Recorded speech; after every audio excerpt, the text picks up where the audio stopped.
My name is Natalie, and at 32, I never imagined my own family would betray me over our inherited home. I was so excited that Christmas morning, preparing dinner while Mom and Bridget went shopping. Then I heard it through the garden window. My sister's whisper, "Can't wait to take her share." Mom laughed, just after she pays the $57,000 for the renovation. My stomach dropped, but I closed that window and kept smiling. They had no idea what I had planned for our birthday party. Before I tell you what happened next, let me know where you're watching from and hit that subscribe button if you want more stories about standing up for yourself. Our family home stood proudly in a small New England town, a Victorian beauty that had been in our family for generations. After my father Richard passed away 2 years ago, he left the house worth approximately $700,000 to be shared equally between my mother Martha, my sister Bridget, and me. It seemed like the fairest arrangement. We would all have equal ownership and decision-making power over our childhood home. I had built a successful career as a financial advisor, which meant I had substantial savings and understood the value of property investments. My sister Bridget had married Marcus right after college, and they had 2 children, Emma and Noah, both under 10. Unlike me, they struggled financially with Marcus's teaching salary and Bridget's part-time work as a substitute teacher. Still, they were happy, and I always enjoyed spending time with my niece and nephew. Mom, at 65, had always been the traditional matriarch of our family. After Dad died, she became the emotional glue that kept us together. At least that's what I thought. She maintained the garden that Dad had loved, kept family photos updated throughout the house, and insisted on Sunday dinners whenever possible. I admired her strength and resilience after losing her partner of 40 years. When we inherited the house, we all sat down in the living room with cups of hot chocolate, a family tradition for important discussions, and agreed that Mom would continue living there. Bridget and her family would visit regularly, and I would come for weekends and holidays. We also agreed that the house needed significant renovations, particularly the outdated kitchen, the aging roof, and the plumbing system that seemed to have a mind of its own. The house needs to be modernized if we want to preserve it for future generations, Mom had said, and we all nodded in agreement. I had been dating Travis for nearly 3 years by then. He was supportive, kind, and understood the importance of family connections. "Your family is lucky to have someone as generous as you," he often told me. Travis came from a fractured family and valued the closeness that mine seemed to have. "I want to contribute substantially to the renovation," I announced during one of our family meetings. "I've been blessed with financial stability, and I want to invest in our family legacy." Bridget had looked relieved. "That's so generous, Nat. We'll contribute what we can too." Mom had hugged me tightly. "Your father would be so proud of you." The renovation plans grew more elaborate over time. What started as essential repairs expanded to include a gourmet kitchen, a renovated master suite for Mom, and an expanded family room where we could all gather for holidays. The cost estimates kept rising, but I didn't mind. I had the means, and this was our family home. December brought not just Christmas, but also a special celebration. Mom and Bridget shared a birthday, December 26th. We had always celebrated with a joint party the day after Christmas.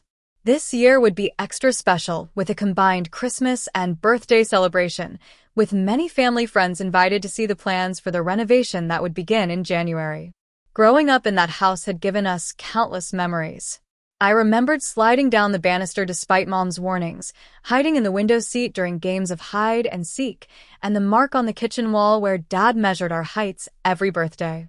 The house wasn't just a property, it was the physical embodiment of our family history. Dad's sister, Aunt Catherine, remained closely involved with our family after his death. She lived just 30 minutes away and often dropped by unannounced with homemade bread or fresh flowers from her garden. "Family is everything," she would say, echoing my father's sentiments. Everything seemed perfect. We were a family united by love, respect, and shared history, working together to preserve our legacy. Mom coordinated the renovation plans, Bridget offered creative ideas for the design, and I provided the financial backing that would make it all possible.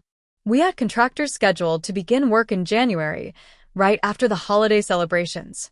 This renovation will bring this house into the modern era while preserving everything that makes it special, Mom had said during one of our planning sessions, and both Bridget and I had enthusiastically agreed.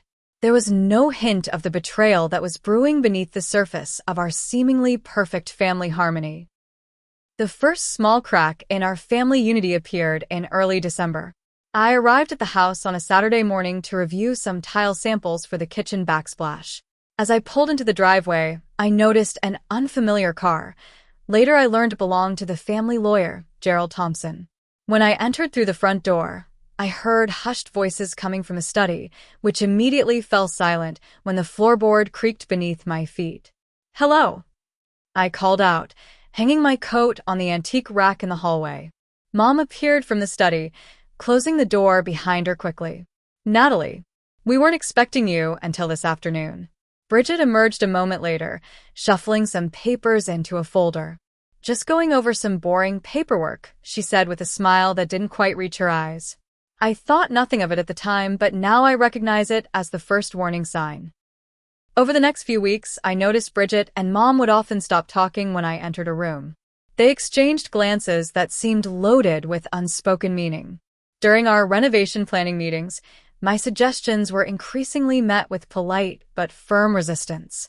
"The contractor thinks your idea for the kitchen island might be impractical," Mom would say, though when I asked to speak directly with a contractor, there was always some reason why that wasn't possible.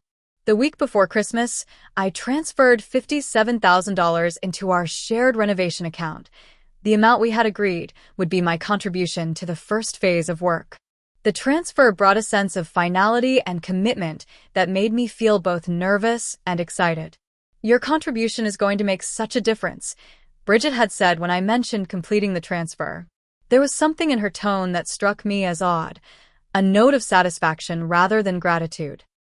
Marcus, Bridget's husband, began acting strangely around me. He had always been easygoing and friendly, but suddenly he seemed unable to make eye contact. When I asked him about the children's Christmas presents during a family dinner, he stammered and quickly excused himself from the table. "Is everything okay with Marcus?" asked Bridget later. "He's just stressed about end-of-semester grading," she replied, but her explanation felt hollow. Aunt Catherine arrived a few days before Christmas, earlier than expected. "I thought I'd come help with preparations," she said, but I sensed there was more to her early arrival. That evening, I overheard her in what sounded like an argument with Mom. "It's not right, Martha," I heard Catherine say. "Richard would never have approved of this." "It's none of your business how we handle family decisions," Mom had replied sharply. When I entered the kitchen, they both fell silent and plastered on smiles. Catherine gave me a long look that I couldn't interpret at the time. The renovation discussions became increasingly tense. What had once been collaborative planning sessions now felt like I was being informed of decisions already made. "We've decided to go with the cream cabinets instead of the white ones you preferred," Mom announced one evening. "But I thought we had agreed on white," I replied, confused. Bridget and I reconsidered. "The cream will be warmer and more inviting." It was a small thing, but it was one of many small decisions being made without my input, despite my substantial financial contribution. During one particularly frustrating discussion about bathroom fixtures, I pointed out that since I was contributing the majority of the renovation budget, perhaps my preferences should carry more weight. Mom's response was telling. "Money doesn't buy you control, Natalie. This is still a family decision." Bridget had nodded in agreement, adding, "We all have equal ownership, regardless of who pays for what." They were right, of course, but something about the exchange left me feeling uneasy. There was a defensiveness in their responses that seemed disproportionate to my simple suggestion about shower fixtures. I also noticed Bridget taking an unusual interest in the property documents and financial paperwork. She had never been particularly concerned with these details before, preferring to leave the boring stuff to Mom and me. But suddenly, she was asking questions about the deed, inheritance tax, and property values in the neighborhood. "Just trying to educate myself," she explained when I commented on her newfound interest. As Christmas approached, the atmosphere in the house became increasingly strained beneath the festive decorations and holiday preparations. Conversations would shift when I entered rooms. Phone calls would end abruptly. Documents would be tucked away. Despite these troubling signs, I couldn't bring myself to believe that anything truly underhanded was happening. These were my mother and sister, the people I trusted most in the world. Surely I was just being paranoid or overly sensitive. I pushed my concerns aside and focused on the upcoming holiday celebrations. After all, Christmas had always been a time of joy and togetherness in our family. And this year, with the renovation plans finalized and funded, we had even more reason to celebrate. Little did I know that my world was about to shatter, like a delicate ornament dropped from the top of our family Christmas tree. Christmas Eve arrived with a flurry of activity. Mom and Bridget needed to do some last-minute shopping, so I volunteered to stay behind and start preparing for our traditional Christmas Eve dinner. "I'll get the turkey stuffed and the pies in the oven," I offered, happy to have some quiet time in the kitchen that had been the heart of our family home for generations. "Perfect," Mom said, grabbing her purse. "We shouldn't be more than a couple of hours." "Could you also start the cranberry sauce?" Bridget asked. "The recipe card is in the box on top of the fridge." After they left, I tied on Mom's old apron and began working through our traditional recipes. The familiar rhythms of chopping, measuring, and mixing brought back memories of holidays past, standing on a stool beside my father as he taught me how to properly stuff a turkey. "The secret is in the butter," he'd always say with a wink. 2 hours into my cooking marathon, I realized I needed fresh rosemary and thyme for the turkey. Mom kept a small herb garden in window boxes outside the kitchen, still thriving despite the winter cold thanks to her meticulous care. I opened the window to reach out and snip what I needed. That's when I heard them. Mom and Bridget had returned and were walking around the side of the house, unaware that the kitchen window was open or that I could hear every word they said. "I still feel bad about Natalie," Bridget was saying, her voice carrying clearly in the cold air. "She's putting in so much money." "Don't be ridiculous," Mom replied. "The house was always meant for you and the kids. She's single, no family. What does she need a big house for?" "I know, but $57,000 is a lot. What if she figures it out?" "She won't. Not until after the renovation is complete. By then, the new deed will be filed, and she'll have no choice but to sell her share to us at our price." "Can't wait to take her share," Bridget said with a chuckle. "Just after she pays the $57,000 for the renovation," Mom laughed. "The improvements will increase the property value, but she'll never see that return. Gerald says the contract is airtight." I froze, the herb scissors suspended in midair. My mind refused to process what I was hearing. These were the voices of my mother and sister, but the words were those of strangers, cold, calculating strangers who were actively plotting to betray me. I quickly closed the window and stepped back, my hand shaking so badly that I dropped the scissors onto the counter with a clatter. My first instinct was to confront them the moment they walked through the door, to demand an explanation, to scream and cry and ask how they could do this to me. But something stopped me. A strange calm descended as my analytical mind, the one that had made me successful in my financial career, took over.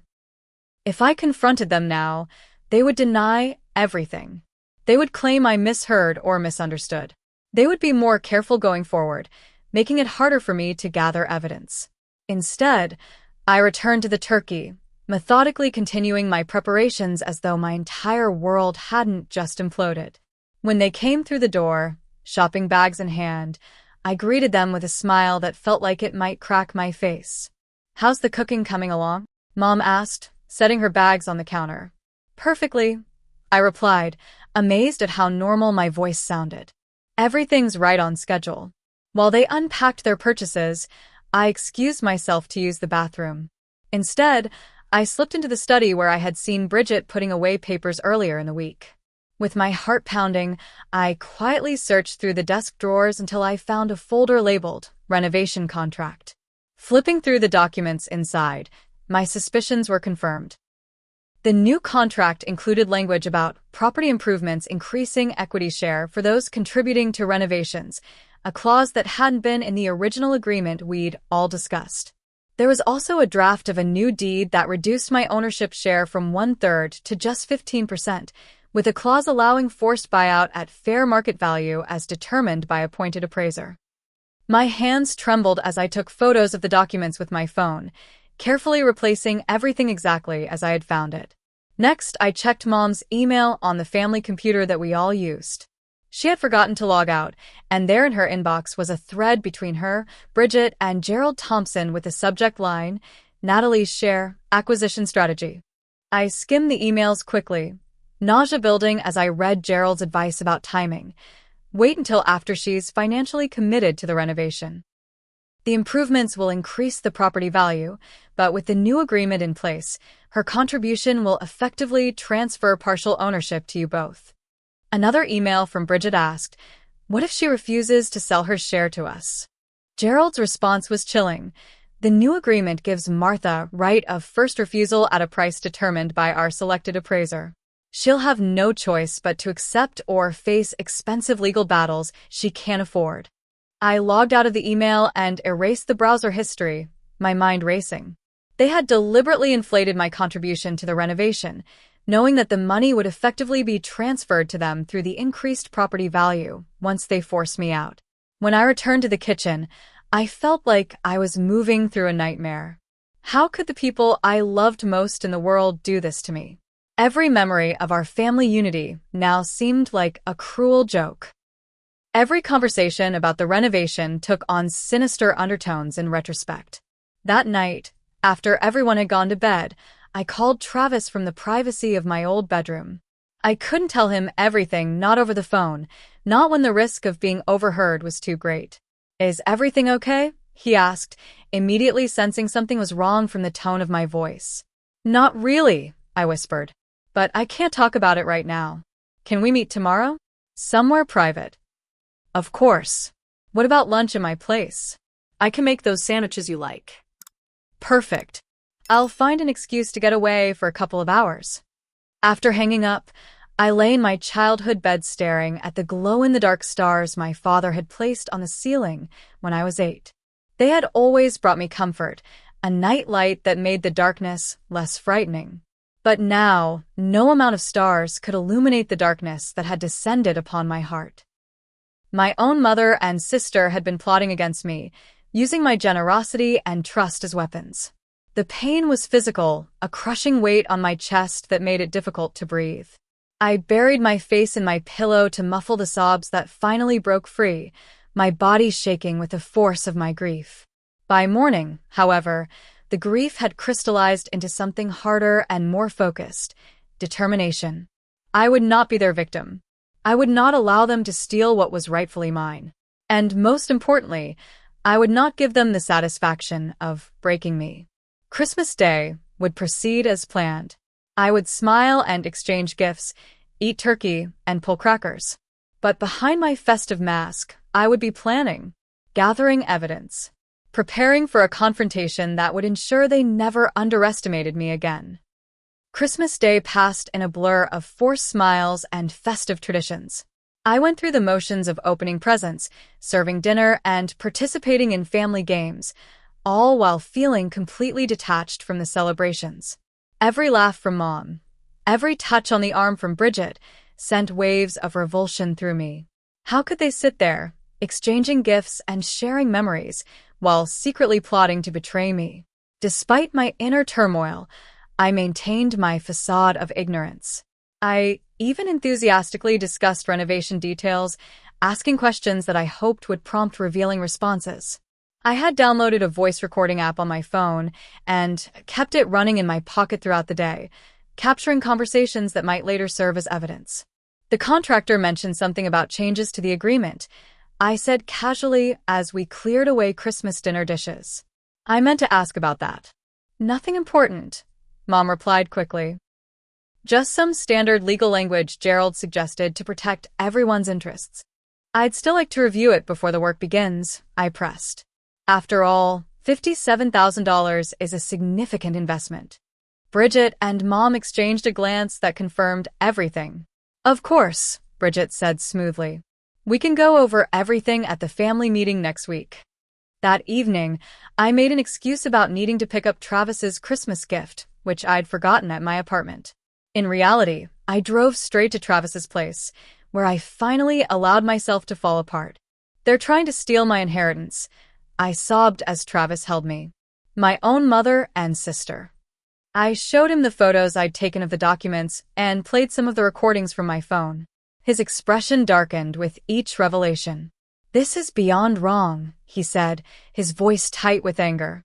"This is criminal. You need to talk to a lawyer immediately." "I know," I nodded, wiping my tears. "But I need more evidence first. And I need to be strategic about when I confront them." The next morning, December 26th, was the joint birthday for Mom and Bridget. The celebration would continue with a larger party that evening, with extended family and friends invited. It would be the perfect opportunity to gather more evidence and potentially allies. I called my friend Eleanor, who happened to be a real estate attorney, and arranged to meet her for coffee under the pretense of a quick birthday shopping trip. "What they're doing is textbook fraud," Eleanor confirmed after reviewing the evidence I'd gathered. "The good news is you haven't signed anything yet. The bad news is they've clearly been planning this for months." "What should I do?" I asked. "Document everything. Record conversations if legal in your state. Get copies of all financial transactions. And whatever you do, don't sign anything new they put in front of you." Armed with Eleanor's advice, I returned to the house and spent the afternoon helping with party preparations while secretly continuing my investigation. In Mom's bedroom, while supposedly looking for serving platters, I discovered a folder containing budget spreadsheets for the renovation. The numbers had been deliberately manipulated to increase my contribution while minimizing theirs. I also found evidence of previous financial manipulations, insurance money from Dad's policy that should have been divided equally but had been disproportionately distributed to Bridget for emergency expenses. Bank statements showed transfers from family accounts to Bridget's personal account that had never been discussed or disclosed. The pattern was clear. This wasn't an isolated incident, but part of a systematic effort to divert family assets away from me. When Aunt Catherine arrived early to help with party preparations, I sensed an opportunity. She had seemed uncomfortable the previous day, and her earlier argument with Mom suggested she might know something. "Aunt Catherine," I said quietly as we arranged flowers for the table centerpiece, "can I ask you something in confidence?" She glanced toward the kitchen where Mom and Bridget were busy with food preparation. "Let's step outside." In the garden, surrounded by Dad's dormant rose bushes, I took a risk. "I know about the plan to reduce my share of the house after the renovation," I said directly. "Did you know too?" Catherine's face crumpled. I suspected something wasn't right. Martha asked me to sign as a witness to some paperwork last month, but wouldn't let me read it first. When I insisted, she got angry and found someone else. She took my hands in hers. "Your father would be heartbroken, Natalie. This isn't what he wanted. Why would they do this?" I asked, the pain fresh again. What did I ever do to deserve this? "It's not about you," Catherine sighed. "Martha has always been selective with family loyalty. She did something similar to Richard's brother years ago over their parents' summer cottage. Richard never knew the full extent of it. This revelation hit me hard. The betrayal wasn't just about money or property. It was about who my mother truly was, a person I had never really known." "What are you going to do?" Catherine asked. "I'm still figuring that out," I admitted. "But I won't let them get away with it." "Whatever you decide, I'm on your side," she promised. "Richard would want me to stand with you." Later that afternoon, I noticed Marcus alone in the living room, staring at the Christmas tree with a troubled expression. On impulse, I approached him. "Marcus, can I ask you something?" I kept my voice casual. "Is everything okay? You've seemed uncomfortable lately." He startled, then looked around to make sure we were alone. "I can't talk about it, Natalie. Please don't ask me." "Is it about the house? About my contribution to the renovation?" His face told me everything. "I told Bridget it wasn't right," he whispered. "But she says it's her mother's plan and we need the money for the kids' college funds. So, you know they're planning to force me out after I pay for the renovation?" He couldn't meet my eyes. "I'm sorry." "I really am." I tried to talk them out of it. "But not enough to warn me," I said quietly. His shame was evident, but it did nothing to ease my pain. Another person I had trusted had chosen to remain silent while I was being betrayed. That evening, I met Travis at a coffee shop near the house to finalize our plan for the party. "I've spoken with Eleanor again," he told me.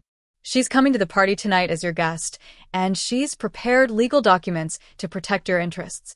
"Good," I nodded. "I've gathered enough evidence now. Bank statements, emails, recordings, witness statements from Catherine and Marcus." "Are you sure you want to do this publicly?" Travis asked, concern evident in his voice. "It's going to get ugly." "That's exactly why it needs to be public," I explained. "If I confront them privately, they'll deny everything and spin a story to the family about me being unreasonable. I need witnesses to the truth." As I returned to the house to change for the party, a strange calm settled over me. The initial shock and pain had transformed into a cold, clear purpose. This wouldn't just be a confrontation.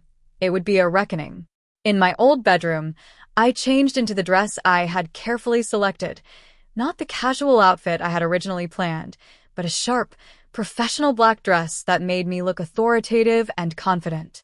I styled my hair, applied makeup, and put on the pearl earrings my father had given me for my college graduation. "I won't let them take what's mine, Dad," I whispered his photo on my nightstand.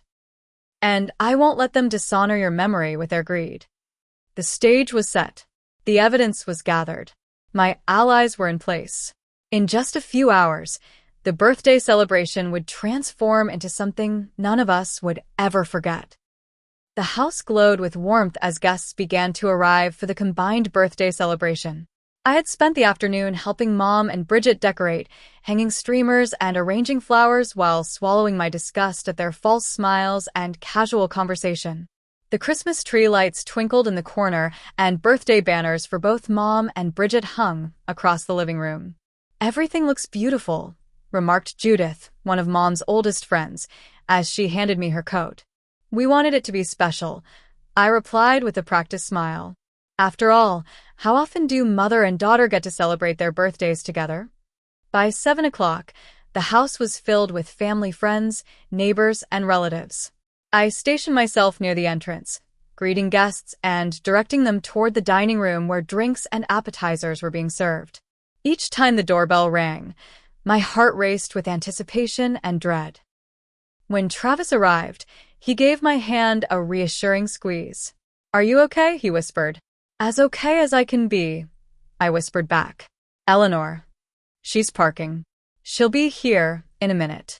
Eleanor arrived shortly after, professional as always in a tailored pantsuit, carrying what appeared to be a birthday gift, but what I knew contained legal documents and copies of the evidence we had gathered. Aunt Catherine approached me with a glass of wine. "You look pale, dear. Are you feeling all right?" "Just nervous," I admitted quietly, "but determined." She patted my arm. "Your father's courage. I see it in you tonight." Across the room, Mom and Bridget were holding court, accepting birthday wishes and compliments on the beautiful home. Mom wore a new dress, purchased, I now realized, with money that should have been part of my inheritance. Bridget's laugh rang out over the crowd, carefree and confident in her deception. Marcus stood awkwardly by the fireplace, nursing a drink and avoiding my gaze. When Travis approached him with a seemingly casual question about his teaching job, I saw Marcus's relief at having something normal to discuss. Dinner was served buffet-style, with guests balancing plates on their laps and gathering in conversational clusters around the living and dining rooms. I moved between groups, ensuring everyone had what they needed while carefully dropping hints about the renovation plans. "Yes, we're all very excited about the improvements," I said to a group of Mom's Bridge Club friends. "I've contributed quite substantially to make it happen. $57,000, in fact." I saw Mom stiffen across the room, clearly overhearing my comment. She quickly made her way to my side. "Natalie, could you help me in the kitchen for a moment?" Her voice was pleasant, but her eyes flashed a warning. In the kitchen, she closed the door behind us. "Why are you talking about money with the guests? It's inappropriate." "Is it?" I asked innocently. "I thought everyone knew about the renovation. You've been talking about it for months." "The financial details are private family matters," she hissed. Funny, I thought the legal details were also private family matters, I replied coldly. Like the new contract you and Bridget had drawn up without my knowledge. Her face paled. I don't know what you're talking about. I think you do, Mom. But we can discuss it later. We have guests to attend to. I left her standing in the kitchen, her composure visibly shaken. As the evening progressed, I distributed my carefully selected gifts. For Mom, an expensive set of gardening tools she had been wanting. For Bridget, a designer handbag she had admired months ago. Their obvious delight at these generous presents only fueled my determination. They had no qualms about accepting my generosity while plotting behind my back. After dinner, the time came for cake. Mom and Bridget stood side by side as the guests sang "Happy Birthday," their matching birthday candles flickering in the dimmed light. They exchanged a glance of satisfaction that turned my stomach.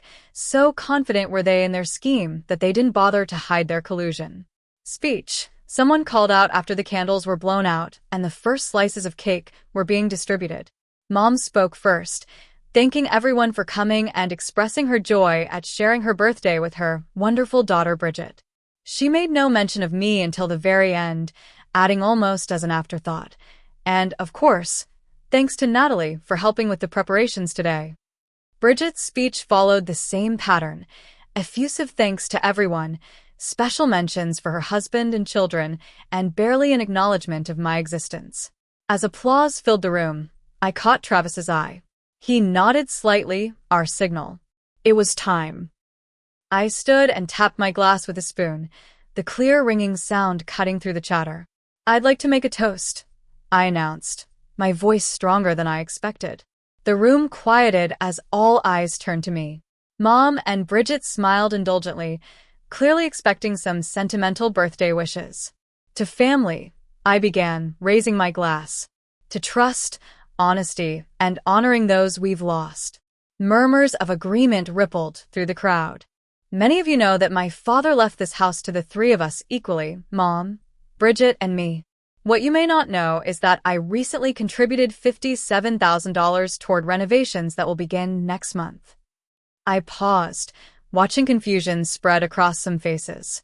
This wasn't the typical birthday toast they had expected. What you definitely don't know, because I only discovered it myself on Christmas Eve, is that Mom and Bridget have been planning to use my contribution to increase the property value before forcing me to sell my share at a loss. Gasps and whispers erupted around the room. Mom's face drained of color, while Bridget's flushed deep red. Natalie, this isn't the time or place, Mom said sharply, trying to regain control of the situation. I disagree. I replid comely. When is the right time to discuss betrayal? When is the right place to expose fraud? I reached into my pocket and pulled out my phone. Perhaps you'd all like to hear it in their own words.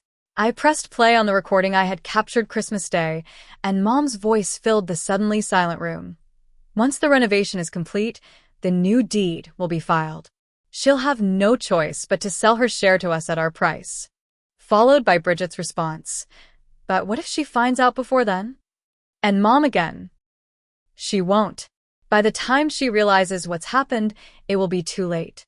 I stopped the recording and looked around at the shocked faces of our family, friends, and relatives. I have emails, documents, and bank records that show they've been planning this for months. They've already drafted new ownership documents that reduce my share from 1/3 to 15% and give them the right to force a buyout at a price they determine. This is ridiculous, Bridget spluttered, looking desperately around the room. She's making this up because she's jealous that I have a family and she doesn't. Am I making this up, Marcus? I asked, turning to my brother-in-law. You knew about this plan. You told me yourself you thought it was wrong. All eyes turned to Marcus, who looked like he wanted to disappear. After a long, excruciating silence, he nodded. It's true, he said quietly. I told them it wasn't right. The room erupted in confused exclamations and questions. Judith, Mom's oldest friend, stood up with tears in her eyes. Martha, tell me this isn't true. Richard would never have wanted this. Mom's attempt at dignified denial crumbled. You don't understand, she insisted. The house should stay with Bridget's family. Natalie doesn't need it. She has her career, her money. Bridget has children who should grow up in their family home. Then you should have been honest about that, I replied. You should have asked me to sell my share, not plotted to steal it after taking my money. We weren't stealing, Bridget protested. We were ensuring the house stayed in the family for future generations. I am family, I shouted, my composure finally breaking.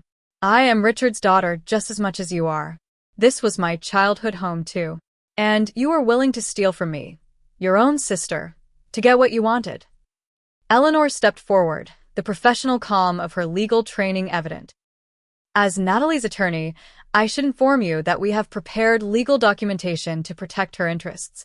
Any attempt to proceed with your fraudulent plan will result in immediate legal action. The party had completely collapsed into chaos.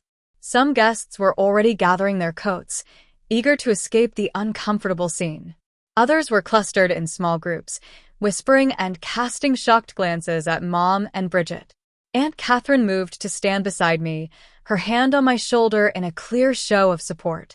Richard would be ashamed of what you've done, Martha, she said firmly.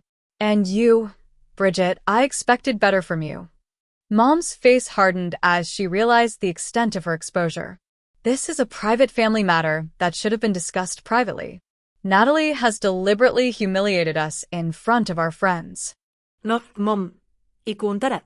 You humiliated yourselves when you decided to betray your own daughter and sister. I'm just making sure everyone knows exactly who you really are. As the last guests hurriedly departed, an uncomfortable silence descended on the house that had just hours before been filled with celebration. Only the closest family members remained: Mom, Bridget, Marcus, Aunt Catherine, Travis, and Eleanor.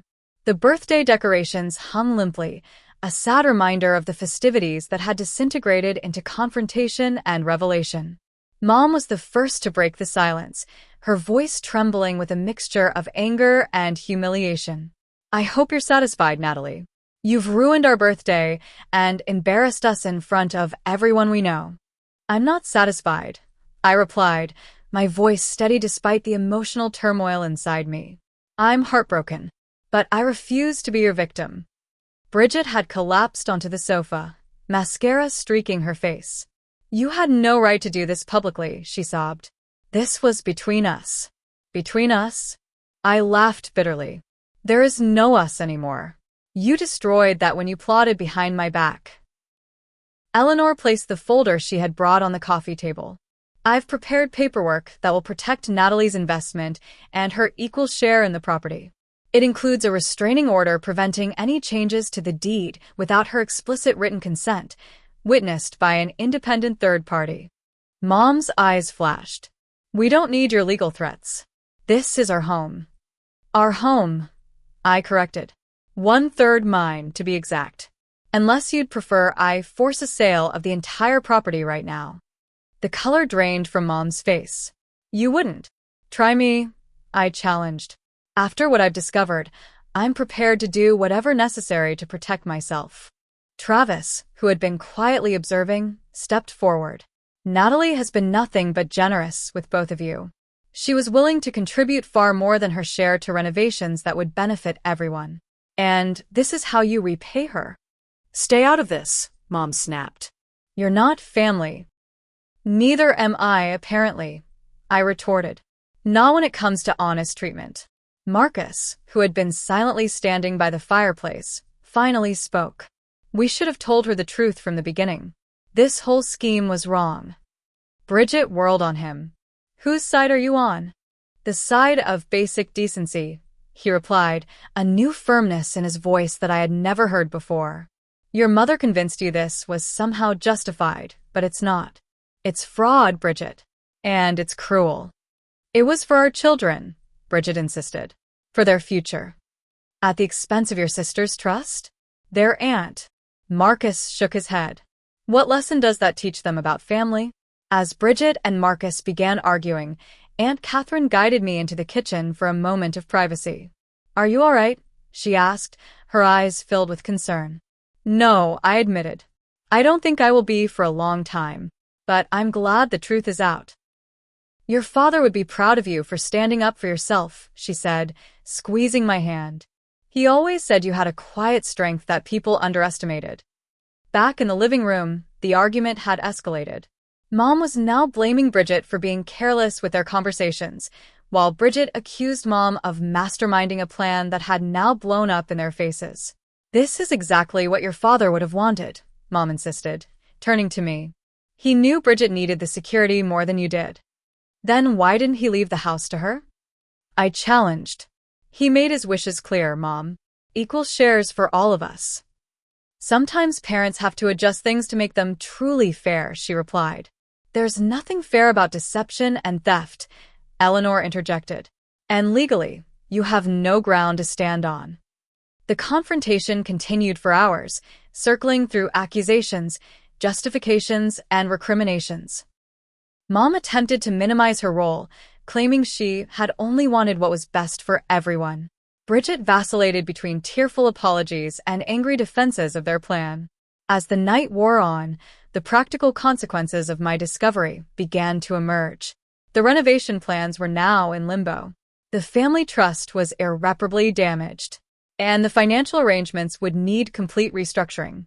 "I want a full accounting of all family assets since Dad died," I demanded, including the insurance money that was supposedly divided equally.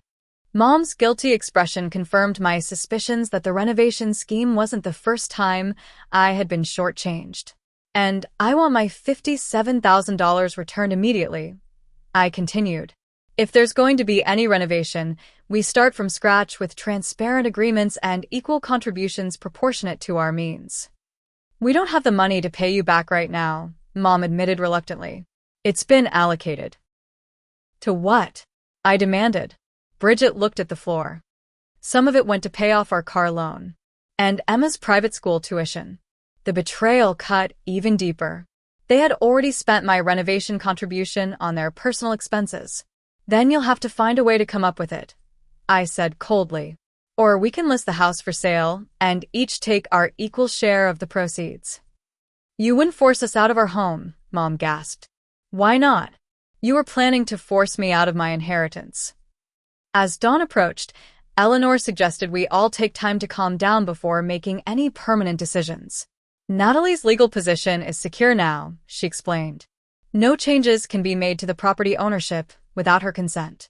I suggest everyone get some rest and approach this with clearer heads tomorrow." Travis helped me gather my things. I couldn't bear to spend another night in that house, not with the knowledge of what had been planned there. As we prepared to leave, Aunt Catherine approached me.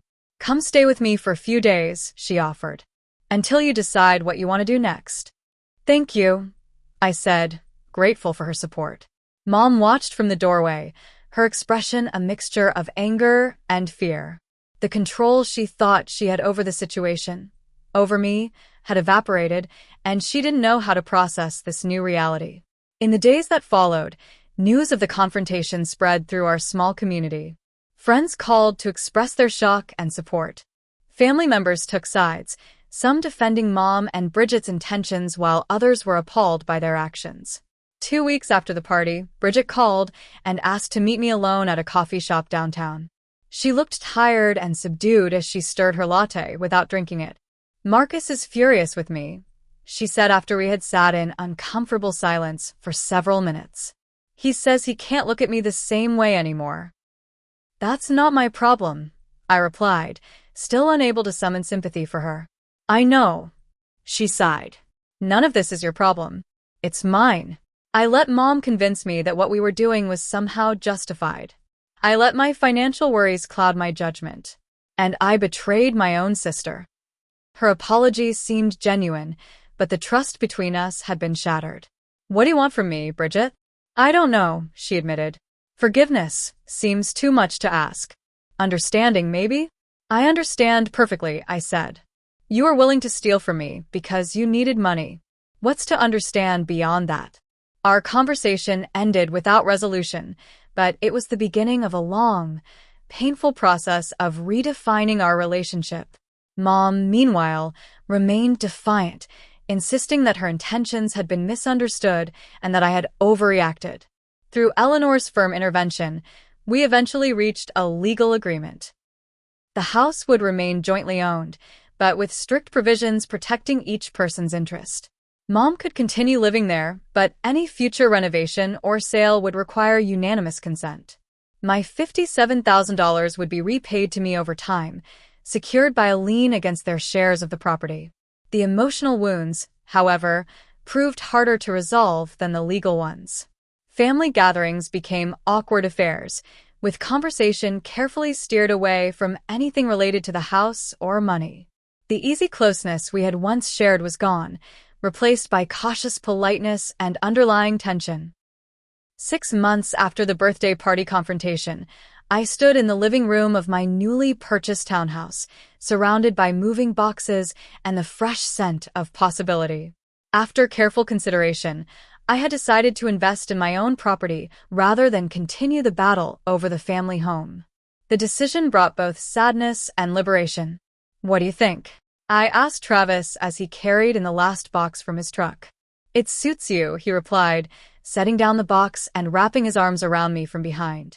A fresh start.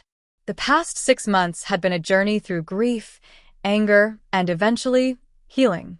In the weeks following the confrontation, I had fallen into a deep depression, questioning everything I thought I knew about my family and my place within it.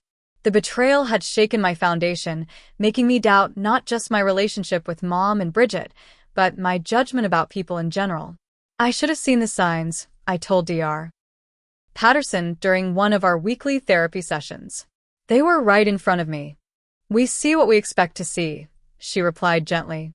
"You expected love and honesty from your family, as anyone would." Therapy became my lifeline, a safe space to process the complex emotions of family betrayal. Dr. Patterson helped me understand that my mother's actions reflected her own values and limitations, not my worth as a daughter. Similarly, Bridget's willingness to participate in the scheme spoke to her character, not mine.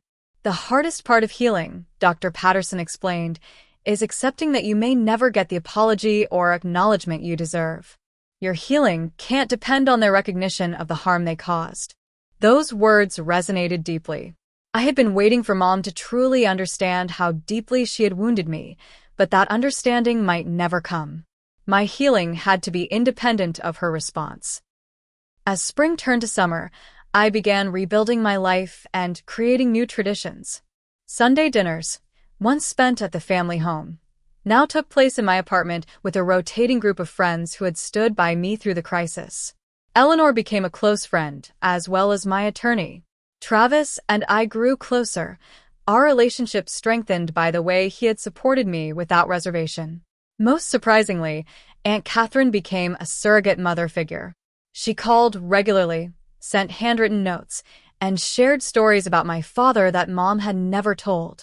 "Your dad would be so proud of the strength you've shown," she told me during one of our lunch dates. "He always said you had his moral compass." My relationship with Mom remained strained and formal.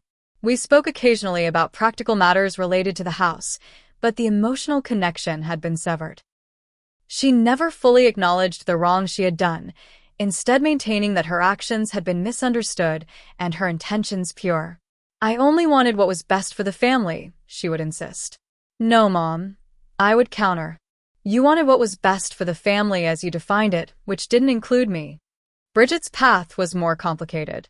Unlike Mom, she eventually came to recognize the magnitude of her betrayal.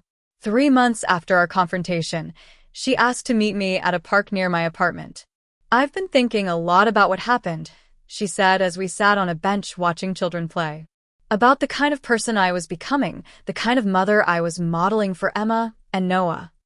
And I prompted when she fell silent. "And I hate who I was becoming," she admitted, tears filling her eyes. "I let financial stress and Mom's influence override my own moral compass. I betrayed my sister for money. How do I ever make that right?" Her apology seemed genuine, but trust once broken isn't easily restored. "I don't know if you can make it right," I told her honestly, "but acknowledging the wrong is a start." Over time, we began rebuilding a relationship, not the close sisterhood we once had, but something new based on clearer boundaries and expectations. We met occasionally for coffee, sometimes with her children who I still loved dearly. Marcus, to his credit, had stood firm in his belief that what they had done was wrong, eventually becoming an unexpected ally in my healing process. As summer turned to fall, I made a decision about my share of the family house. After consulting with Eleanor, I agreed to sell my third to Bridget and Mom, but only at full market value as determined by an independent appraiser. The proceeds funded my new townhouse and a generous donation to a legal aid organization that helped people facing family financial abuse. "Are you sure about this?" Travis asked when I told him my decision. "That house has been in your family for generations." "I'm sure," I replied. "Some inheritances are more about obligation than opportunity. I'm choosing to create my own legacy instead." The sale marked the end of a chapter in my life, but also the beginning of something new. My townhouse became the gathering place for what I now called my chosen family: Travis, Eleanor, Catherine, and friends who had demonstrated their loyalty during my darkest days. Family isn't just about blood, I explained to Emma and Noah when they asked why I had moved away from the big house. It's about how people treat each other. It's about trust and respect. The lessons I learned through this painful experience transformed me in ways I never expected. I became more discerning about who I allowed into my inner circle, but also more appreciative of those who earned their place there. I developed a clearer understanding of boundaries and the courage to enforce them. Most importantly, I learned that surviving betrayal doesn't have to harden your heart. It can instead clarify your values and strengthen your resolve to live by them. On Christmas Eve, exactly 1 year after overhearing that devastating conversation through the kitchen window, I hosted dinner for my chosen family in my new home. As we gathered around the table, I looked at the faces of people who had proven their love and loyalty through actions, not just words. "I'd like to make a toast," I said, raising my glass. "To authentic relationships, to boundaries that protect us and values that guide us, and to the family we choose, who choose us in return." As glasses clinked and smiles were exchanged, I felt a sense of peace that had been absent for so long. The path to healing hadn't been linear, and there were still days when the pain of betrayal felt fresh. But I had emerged stronger, wiser, and surrounded by people whose love didn't come with hidden agendas or secret plans.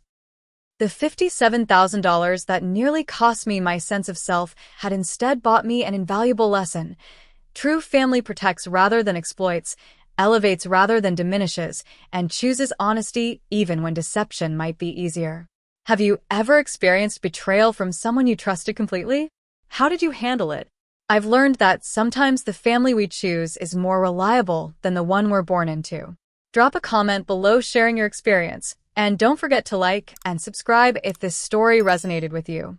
Remember, standing up for yourself isn't selfish. It's essential for your well-being. Thank you for listening to my journey, and may you find the courage to protect your own worth in all your relationships.